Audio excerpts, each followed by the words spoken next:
everybody, welcome back to our channel. It's your girl Bex. And I'm Carly. And we're here to deliver content to unlock your mindset and actions to be limitless. Don't forget to like, comment, share and subscribe. And like we always say, ring the bell notification so you can be alerted when we're dropping videos just like this. Okay, so this week we are going to be talking about allies at work for women specifically, but then also we're going to touch on a few other areas.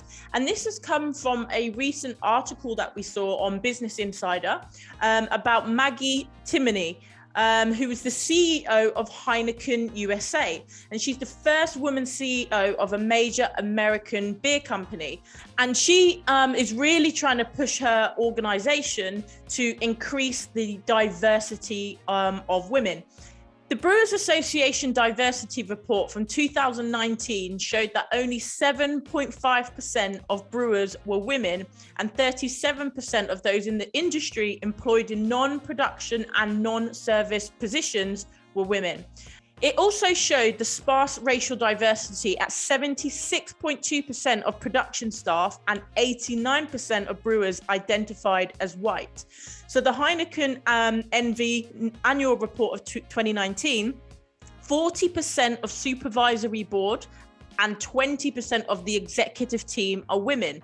And they now have a goal. By 2025, the goal is to have 30% of senior leadership as women, and by 2030, 40%. And this is part of Maggie Timoney's goal, and she wants to make sure they reach that partially through allyship.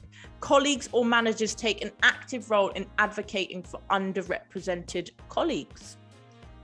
Yeah, I think it's super important, and I think because we see it a lot, like coming through like man ambassadors and all this type of stuff, even in our company, is something that we're focusing on. And just like in regards to allies, it is committed, like men that are committed to building relationships with women, not expressing any type of sexism in their own behavior, understanding their social privilege conferred by gender, and also demonstrating active efforts to address gender inequities at work and in society. So super important. We're talking about women at this moment in time, but we can say that it's for ethnic minorities as well. Having that allyship, LGBTQ as well is another one where we're trying to push for the allyship as well. So I love the fact that that's part of her mission, and I hope more and more companies are really going to push for that gender diversity and just diversity in general. And I think it is a big topic. A lot of companies are speaking out about it, and hopefully everybody understands why it is necessary as well. Absolutely. And it does still baffle me at in this day and age, it's still not as, I don't know, there's still companies that just aren't even considering it. And you just think how, why? They've even had, I was looking at, I think it was on LinkedIn, but there was a Boston consulting group who surveyed 1,700 companies across 8 countries. And they found that those with a more diverse workforce had 19% higher revenue due to innovation. And that's not the only report I've seen it. I know there's loads of others showing the benefits of having a more diverse population workforce. And then, like they were saying, one of the things from the report is not focusing on a specific area of diversity, but building teams with multiple areas of diversity also has more value. So having initiatives as well that are driven from the vision from the top, couple that with policies, things like equal pay, a culture of openness and inclusion, all of this helps to create a more diverse and well-rounded environment. Absolutely. And I actually saw a report and they were basically speaking to men about allyship and gender equality. And some said that they don't see how gender equality impacts them. And then secondly, some said that men are afraid that helping women could reduce their own opportunities. And both of those really underline why there needs to be more men that are actively and visibly advocating for women as well. Because what helps women helps everyone. And introducing men to prominent male allies can go a long way to give others courage to join in as well. So it's super important. And I'm quite passionate about that. And it's funny actually. So one of the other things that I was reading is like, how can people help, right? And it's things like a lot of women, they tend to volunteer for activities which are impactful for the business, but not necessarily impactful for their own performance. So really? things like scheduling meetings, taking minutes. They will always volunteer for these kind of activities, but it's not gonna help their performance as such. Do you get what I'm saying? So they were saying about men really trying to actively take on those roles as well to kind of split it. Not only that, one of the things that I've noticed at work, right? And so basically when there's a big project, men should actively, and I'm just talking about men and women at this moment, but like men should actively give up or suggest women that could also do that big project. And you know, those projects which are like, you will have a lot of visibility, right?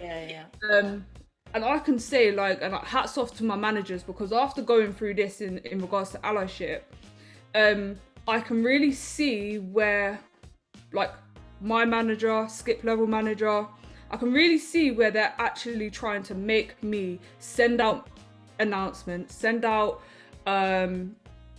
newsletters and things that I'm working on, and making sure that I copy in like senior leadership. I used to be like, oh, what? Like sometimes I'd be like, why do I need to do that kind of thing? But actually, they're trying to make sure that I have visibility as well. And I thought, wow, I didn't even realize that that's what they're doing, but it actually is what they're doing as well. So, you know, little things like that where you are front facing, have the attention of senior leadership. I think like men for sure should give up those opportunities when they can as well. No, totally. And I can't remember if it was in a session I had, or but somebody was sharing a video of that, and that's what people were saying. Like they'd be in meetings and they'll go, all right, we need someone to take minutes, and people will automatically look to the women and be like, oh, go on, Sandra, you're good at notes, or oh, you're good at handwriting. And it's nothing to do with their handwriting. It's just automatically, for whatever reason, that's pushed on women to do. And there was another lady, she worked for the council, because they were talking about this topic a few months back actually on the radio, and she was saying, you know, it was I think it was the time they had that, remember Jackie Weaver and all that, that hilarious that was going around with the parish and stuff. They now elect a chairman. No, they can't, because the vice chair's here. I take charge. Read the standing orders. Read them and understand them. Dear me. She was saying how, that is such a common thing. And where a woman and herself as well would present an idea and it would just be ignored. A few weeks later or whatever, a man would say the exact same thing. And, oh my God, that's fantastic. That's incredible. Yeah. And then one of the things they were saying with allyship is noticing and helping being a voice where you go, you know what? Bex had a really good idea. She suggested this, and really calling them out and giving the credit back to people. Yeah. That is such a key thing, especially doesn't even always necessarily just have to be women, just people who are maybe more introverted, who you've had a discussion with and you know for a fact wouldn't open their mouth in a meeting. Just giving them a bit of a platform and visibility. It's really important. Absolutely. And just on that as well, so JP Morgan Chase introduced something called 35-1. And this is basically spending 30 minutes each week with meeting a talented woman, and then 5 minutes congratulating a female colleague on a win, and then 1 minute praising that woman to other colleagues as well. And I think like it's basically goes back to what you're saying, isn't it? Like sometimes it's just like the little things, doesn't always have to be a formal way, but just recognizing and promoting accomplishments and ideas really allows and I think the introvert part is really important. So allyship is not just, obviously we're just touching on like, you know, men and women, but it's across the board, you know what I mean? Just putting that person up there when potentially they could just be overlooked because they're a little bit quieter or simply because they're a woman. Definitely. And I was reading a LinkedIn article actually, and it was talking about as well as allyship, and though, you know, being that advocate or that sponsor or that champion for somebody, you've got to be careful that it doesn't then turn into becoming a savior. Yeah. And it was really good. They were talking about it's not about rescuing and saving people or about you looking good.